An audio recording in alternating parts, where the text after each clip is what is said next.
Well, good morning. Yes, it is me again, Kenny Polkar, your host of the party, and today is Thursday, October 5th, 2023. And what is it that we need to know today? Well, unbelievable. Stocks actually rose yesterday, right? Can you believe that? Stocks and bonds rose. It was a relief rally. I would not go out dancing just yet if I were you. There's more Fed speak to come, and what will the message be today? Oil fell by 5% yesterday as they floated the demand destruction story all over again because the shorts needed a win as they were getting crushed, right? Like I said, bonds rallied on the idea that the Fed is done hiking. Oh boy, here we go again. And what do we have at dinner tonight? We're going to have the angry lobster because that really makes sense for where we are. Okay, so like I said, stocks rose yesterday. The headlines say it all. Stocks rose as bond sell-off eases, right out of the journal. Tech giants fuel end-of-the-day climb as yields slide. That came out in Bloomberg because, the tech stocks will be the first to benefit if it suggests that either rates are pausing or at least or declining. Some saying that stocks took back their Tuesday losses on Wednesday, putting in their best day since, whatever. And to that I'd say, great. What about the losses from Monday or last Friday or last Thursday? Or how about last month? When are stocks going to take back the losses from them? I mean, don't get me wrong. I'm happy that stocks went higher, sure. But let's not make this out to be the second coming because it really isn't yet, right? We're certainly not anywhere near there. Now, economic data was mixed. So there wasn't really any reason to point to that as a reason for the move up, right? Mortgage rates plummeted, falling 6 full percentage points. That should not surprise anyone who's living on this planet since mortgage rates are now rubbing up against 7.5% for conforming money. And that's only if you have a 740 credit score or higher, right? Anything below that's going to see you paying upwards of 7.75%. And home prices are not coming down yet. So it's a stalemate. And the people that might like a larger home are deciding that their 3% mortgage is much better than a 7.5% mortgage.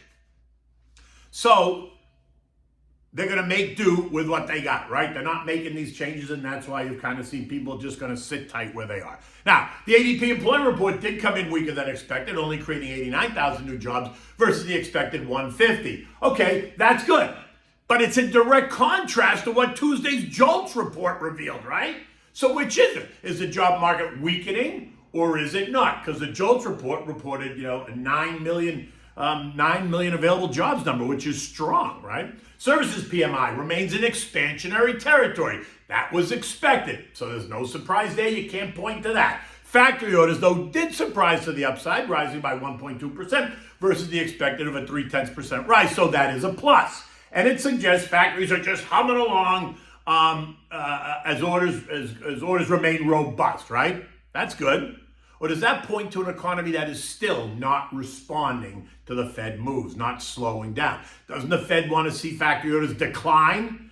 And then we found out that durable goods orders only rose by 0.1% below the 0.2 expectation. And that would suggest that you're keeping that old fridge or the washing machine or the car longer than you want, because we define durable goods are items that last 3+ years or longer. They are durable. This versus non-durable, which are things that you use and dispose of on a daily basis. So you think of diapers and paper towels and plastics and detergents and clothing and shoes and Dunkin' Donuts coffee cups, capiche?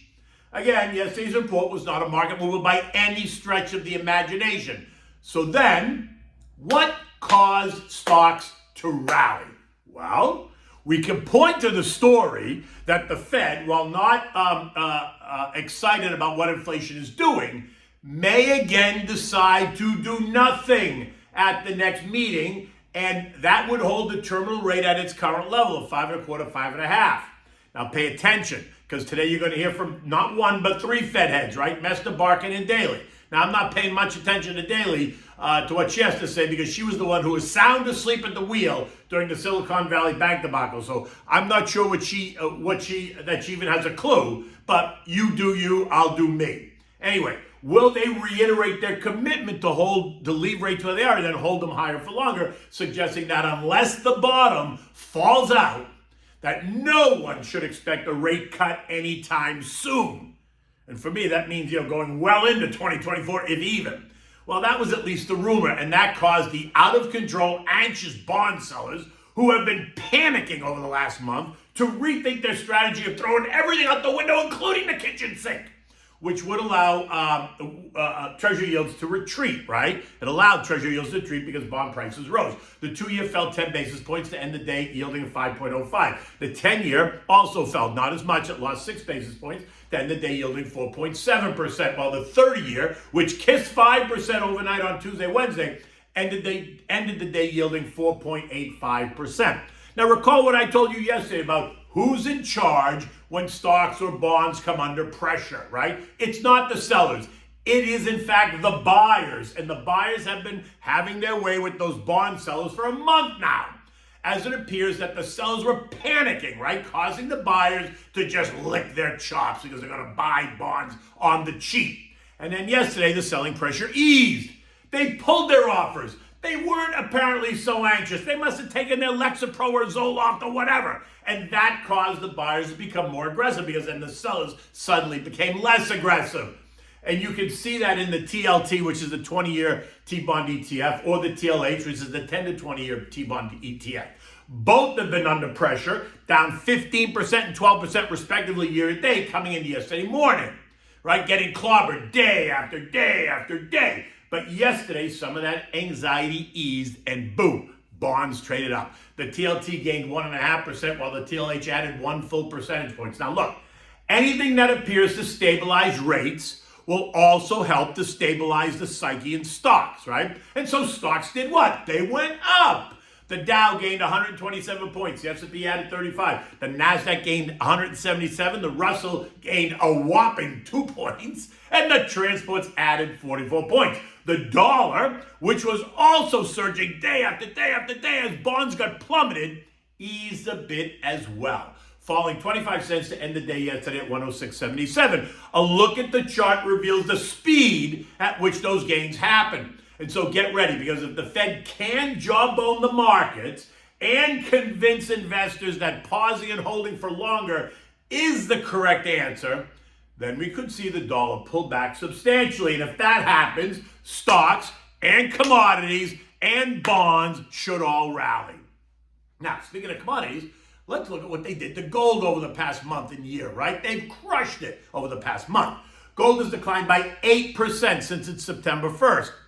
Again, and putting it in a very oversold position as of yesterday morning, leaving it down it was down 8% for the month, but it's down 3% year to date, which is actually not so bad when you think about it. But it feels to me it's just right for a rally. This morning, gold is up $3 at $18.37 an ounce. And if the 3 Fed heads today suggest that the mindset is pause versus hype, then watch gold rally towards 1900. If that is not what the market hears, right, or not what they say, then watch as gold and stocks and bonds do a 180 and begin to move lower yet again. So what happened to oil yesterday? It got clobbered, falling 5% to end the day at $84.44. It's now down $10 from its recent high. The story yesterday was a made-up story. Suddenly the market is worried about what? Uncertain demand. Go figure. The shorts, they needed a win, considering they've got their heads handed to them over the past 7 weeks as oil has rallied by 23%. So they float this story that the bleaker macroeconomic outlook and the fuel demand destruction story, right, are all the reason now for caution. Right now, they point to the Eurozone for this data point, as the Eurozone economy did shrink last quarter. Now, this is funny, because OPEC Plus just confirmed their production cuts going into the year end, and the Energy Information Administration yesterday reported that U.S. crude inventories fell by 2.2 million barrels week over week, leaving us at about 5.5% below the average for this time of year. And that would suggest that demand is not weak, but it is strong and supply is tight. So where is this demand destruction? In any event, there was also a bit of buyer exhaustion for sure. So the bleaker story was just enough to cause the buyers to retreat, and that caused the sellers to get nervous and caused oil to go from $95 a barrel to $84 a barrel over the past 4 trading days.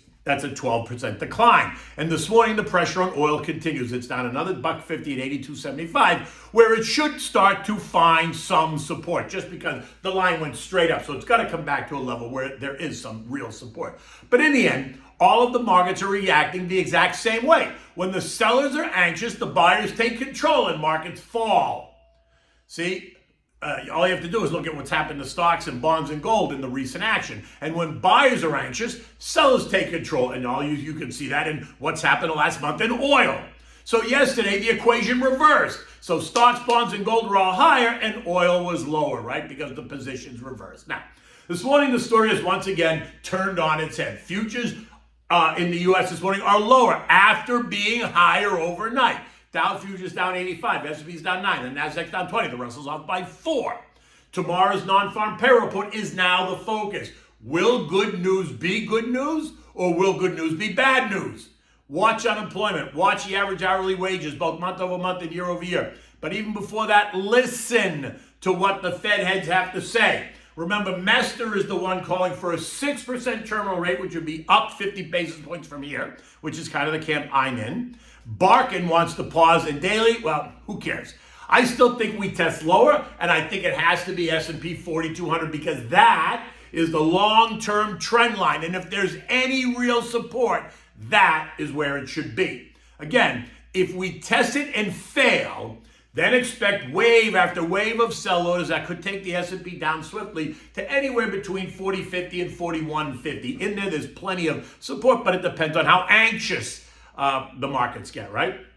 Now, you should be earning at least 5% in your money market account, and that's completely liquid. There's no penalty for early withdrawals, and that is in line with what you're getting by tying up your money for 12 or 24 months, right? 12-month CDs or 22-year treasuries, right? So why would you tie your money up when you don't have to, right? Remember, no one gets fired for holding cash when you're collecting 5%. And if you're nervous about the markets, then put it into that account because 5% will offer stability to your portfolio. So keep putting it in there, ready to pounce when the flush comes, right? Now look, tomorrow's NFP report will be key to the next move. If it's perceived as a good number, we could see stocks rally hard. Conversely, if it suggests that the Fed has more to do, we could, well, you know what could happen, right? We don't have to go there. Now, if you have a well thought out plan and a portfolio, all you need is a strong stomach, right? You have to eliminate the noise, watch what happens, and when stocks you own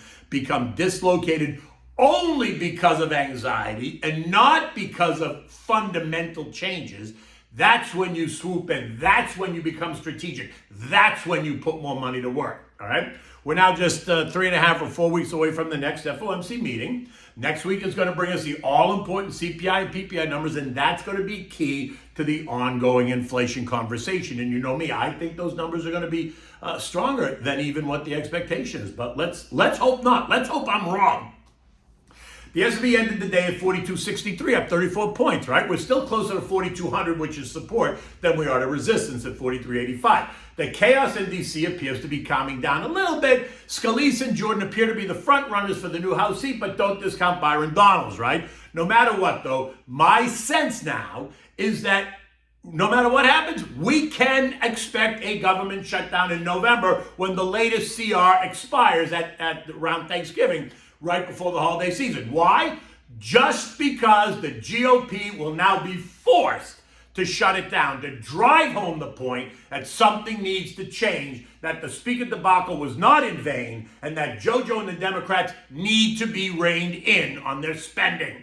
Remember, as a long-term investor, you need to eliminate all really the noise.